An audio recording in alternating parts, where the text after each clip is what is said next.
Assalamualaikum warahmatullahi wabarakatuh. Ya, ketemu saya lagi Coach Erik Siregar. Masih dalam obrolan santai, obrolan ringan seputar dunia motivasi, pekerjaan, bisnis, psikologi, dan lain-lain. Oke, kali ini saya akan mencoba mengangkat materi, yaitu materi lanjutan dari rahasia kekuatan visi, bagian kedua ya. Rahasia kekuatan visi.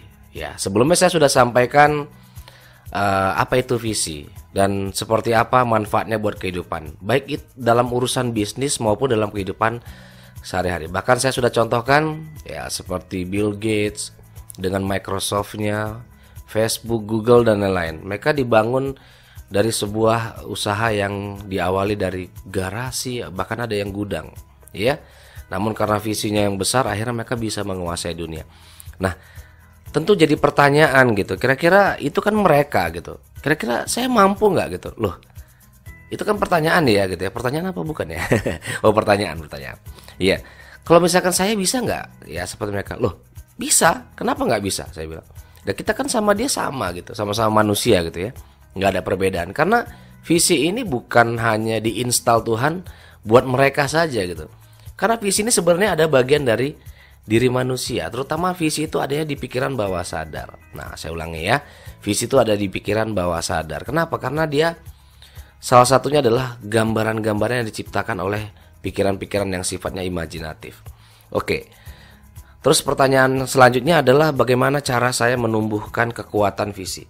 Oke, saya akan jelaskan ada 4 hal yang harus Anda ketahui bagaimana supaya kita bisa mengoptimalkan visi. Ada 4 ya.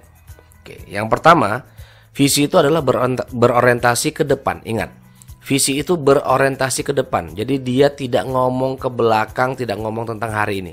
Jadi pandangannya itu selalu ke depan. Nah itu, Anda harus ingat bahwa visi itu pandangannya selalu ke depan. Yang kedua, tidak dibuat berdasarkan kondisi saat ini. Saya ulangi, tidak dibuat berdasarkan kondisi saat ini. Maksudnya gimana? Ya karena memang visi itu tidak menanyakan Anda kondisi sekarang gitu. Apalagi kalau ngomong tentang latar belakang, wah saya ini kan anak ini, enggak ada urusannya mau Anda anak pemulung kayak atau apa gitu. Mohon maaf ya, bukan mendiskreditkan sebuah pekerjaan. Misalkan orang mengeluh bahwa saya nggak punya kemampuan karena saya anak orang susah, nggak ada urusan gitu loh. Karena visi ini tidak menanyakan hal tersebut gitu loh. Visi ini lebih ke gambaran ke depan tentang diri Anda, tentang pencapaian-pencapaian apa yang mau Anda dapatkan dalam hidup, itu dia. Ya, jadi tidak dibuat berdasarkan kondisi saat ini. Yang ketiga adalah mengekspresikan kreativitas. Nah ini menarik ini. Nanti saya lanjut ya dengan penjelasan karena berhubungan dengan yang materi yang keempat. Jadi yang ketiga tadi mengekspresikan kreativitas. Yang keempat bersifat imajinatif. Nah ini menarik ini. Jadi kreativitas itu lahir dari karya sebuah imajinasi. Jadi tidak sifatnya itu seperti logika ya. Jadi beda dia. Jadi kreativitas dengan imajinatif itu ada hubungannya yang erat. Bahwa bagaimana kreativitas seorang itu lahir biasanya berawal dari sebuah imajinasi dalam pikirannya. Bahkan penemuan-penemuan besar yang ada di dunia ini itu lahir dari sebuah imajinasi. Ya, seorang Albert Einstein pernah mengatakan bahwa imajinasi itu lebih penting daripada ilmu pengetahuan. Ini yang ngomong Albert Einstein ya. Dia mengatakan imajinasi lebih penting daripada ilmu pengetahuan. Saya tahu maksud beliau. Bukan berarti ilmu pengetahuan itu nggak penting, saya tahu penting. Tapi maksudnya gini loh, penemuan-penemuan itu termasuk ilmu-ilmu pengetahuan yang saat ini ada, itu sebagian besar lahir dari sebuah karya imajinatif yang bersifat imajinasi dan imajinatif gitu loh. Sehingga melahirkan sebuah penemuan-penemuan baru. Nah, jadi kalau kita bicara tentang visi, Anda harus memainkan kreativitas Anda, mainkan karya-karya imajinatif Anda. Anda jangan pernah takut untuk membuat gambaran ke depannya. Kalau untuk menggambarkan dalam pikiran aja Anda takut, gimana mau mencapainya gitu loh. Pertanyaan sederhananya kan, membuat gambaran-gambaran itu kan sifatnya gratis gitu loh. Kecuali kalau dipungut bayaran, misalkan kalau kayak pulsa gitu ya, kalau bikin buat gambaran sesuatu di pikiran dipungut bayaran, kalau enggak nanti pulsanya berkurang, kan enggak gitu. Sama dengan membayangkan yang negatif, apa bedanya? Sama-sama membayangkan kok, sama-sama menggambarkan. Daripada kita menggambarkan hidup kita yang jelek-jelek, yang buruk-buruk, yang jelas-jelas tidak membawa manfaat apapun buat kita. Nah, alangkah lebih baiknya kita membuat gambaran-gambaran yang ke depan yang lebih baik. Nah, jadi saya ulangi kembali, tadi ada 4 bagaimana kita menanamkan kekuatan visi dalam diri kita. Yang pertama adalah berorientasi ke depan. Yang kedua, tidak dibuat berdasarkan kondisi saat ini. Yang ketiga, mengekspresikan kreativitas. Dan yang terakhir adalah bersifat imajinatif. Nah, ini penting sekali. Kenapa saya katakan penting? Karena saya mau share aja.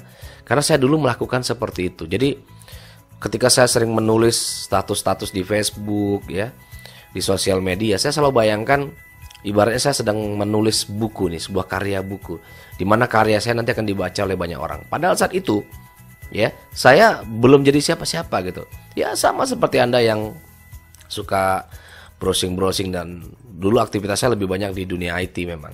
Nah, cuma karena saya sudah punya gambaran ke depan seperti ini, saya mau hidup saya tuh ada terobosan-terobosan. Saya mau hidup saya tuh nggak hanya sekedar hidup gitu, tapi bisa memberikan manfaat, bisa melakukan sesuatu yang saya tidak dibatasi oleh sesuatu yang mengikat saya. Jadi saya ingin freedom gitu, sehingga saya mau melakukan ini ya saya bebas gitu. Sama seperti yang saya dapatkan sekarang. Misalkan saya lagi santai, saya mau nonton ya nonton. Saya mau, kadang saya lebih suka, kan saat ini saya hobi saya adalah fotografi ya. Saya suka fotografi. Ya artinya kalau saya misalkan terikat dengan sesuatu waktu itu yang saya bayangkan, mungkin saya nggak bisa melakukan, termasuk buat materi-materi seperti ini saya bisa share ke beberapa sosial media dan internet. Oke? Mungkin cukup penjelasan singkat kita tentang rahasia kekuatan visi bagian yang kedua ini. Mudah-mudahan bermanfaat dan kita bisa mengambil pelajaran dari sini. Silahkan share atau bagikan kepada orang-orang yang membutuhkan. Ya, saya yakin banyak orang yang saat ini perlu diingatkan kembali bahwa di dalam diri mereka itu ada kekuatan. Salah satunya adalah visi. Oke? Akhir kata saya mengucapkan Assalamualaikum warahmatullahi wabarakatuh. Sukses untuk kita semua.